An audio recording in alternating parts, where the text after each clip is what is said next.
YouTube, it's Eden here.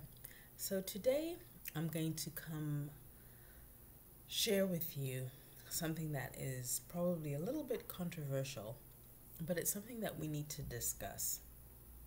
Okay. There was a lady by the name of I think her YouTube name is Miss Sahel Vlogs or something like that, and she recently posted a video that went viral, um, and it was regarding women in Chad a certain group of women in Chad. I'm sorry, I don't remember the particular ethnicity of that group in Chad, but where they lived was kind of remote in the desert, and they had this traditional herbal mix that they used to grow their hair really long and really strong. And so she shared going to that region, interviewing the women, watching how they make the shebe mix, watching how they apply it to the hair, and so forth. And then she filmed it and she shared it with all of us, and it was fantastic. It was just a beautiful video, and it got, a lot of likes and shares and comments and so forth. And so I started looking through the comments, and there was one comment that really jumped out at me. And it was this woman who was like, "This is really beautiful, thanks for this, but," and anytime somebody writes "but," it pretty much negates everything that came before it. She was like, "You only need to keep it up for like 10 days, and then you need to take it down, because some bloody Asian is going to find this stuff, and then they're going to go make some concoction and then sell it to us while looking down on us, and yada yada." Now, if you've been on my email list, I've addressed this situation before, which is a worldwide phenomenon. It's not just in the United States, not just in Europe or Australia. It really is a worldwide situation, from Cape to Cairo to New York to I don't know where. We really are systematically excluded from the hair industry, even though we contribute disproportionately to it. Our ownership versus our consumption is completely disproportionate, and we really need to turn that on its head. And also, the people who, it's one thing to say, okay, entrepreneurship, capitalism, it's a free market, if blacks want into this industry, why don't they just get in? But, there are ways in which we are excluded from, the channels of distribution and so forth. But some of the ways that exclusion comes about comes from things that we do to ourselves. We really need to support each other more, okay? We really need to go out of our way to support black businesses, and in the past year or two, I've really made a concerted effort to try to find those businesses and support them. And it's not always easy, it's not always convenient.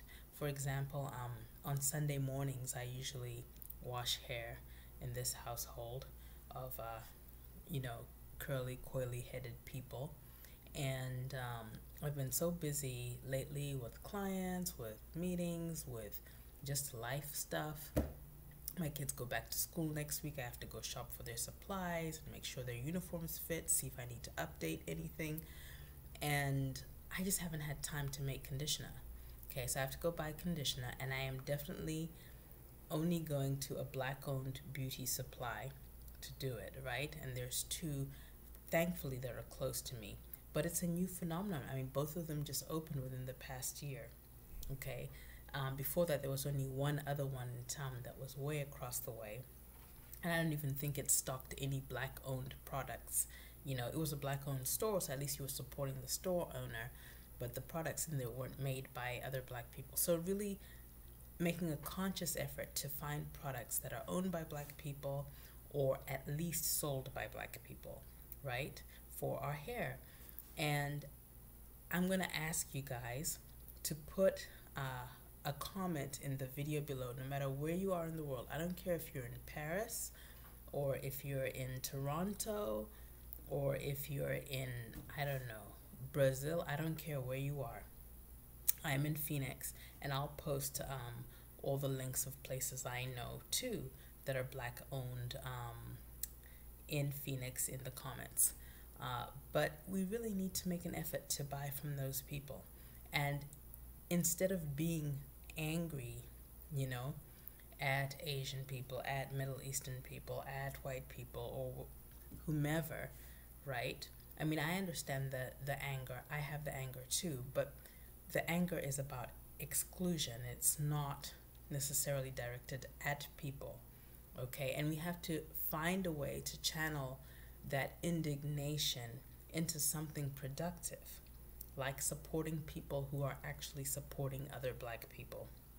Okay, supporting people who are supporting fair trade initiatives in Africa or in the Caribbean or wherever. Supporting people who are employing other black people with grace and dignity. Supporting people who are purveyors of products created by other black producers, right? These are the things that we need to be thinking about and doing, and really asking ourselves and taking inventory, right, in our own hearts. Am I really doing this, or am I just going on YouTube and Facebook and being angry? You know, when I'm done commenting and armchair politicking with my keyboard, what am I actually doing with my money? How am I spending my money? Am I going to leave all these complaints and then just run to the drugstore and buy Cantu shea butter? Is that what I'm doing?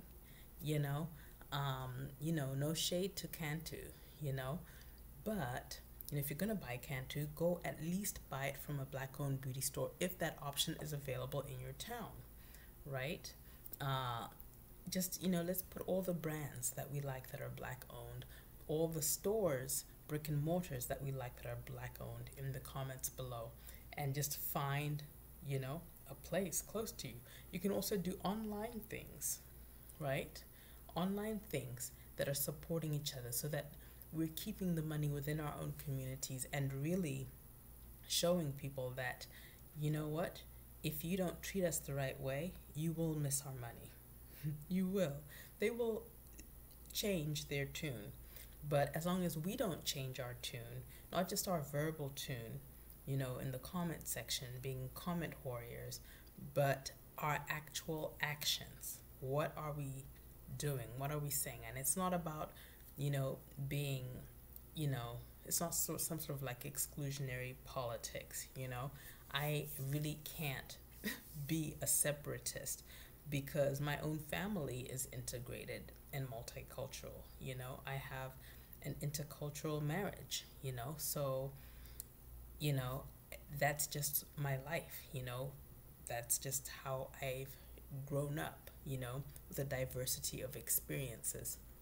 So, but it is about understanding that there is something that we are struggling with as a people, and this is a small win that we can overcome.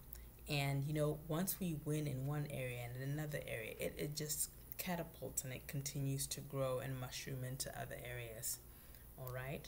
So that's just something to think about. It's like every time we see something we don't like in this industry and we're angry about it, we have to, instead of lashing out at that thing, let's take inventory inside of ourselves and say, whose family am I feeding today?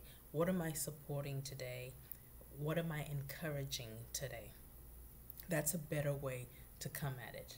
And of course, you're always empowered to create your own beauty brand as well, right? We encourage that. But in the interim, while you're working on that, at least change your buying patterns. It's just something to think about if you are, in fact, angry about the monopoly of beauty supplies that sell to predominantly black people that are not actually black owned. It's kind of a very strange thing in our industry. Well, with that, I will bid you farewell. I'll see you in the next video.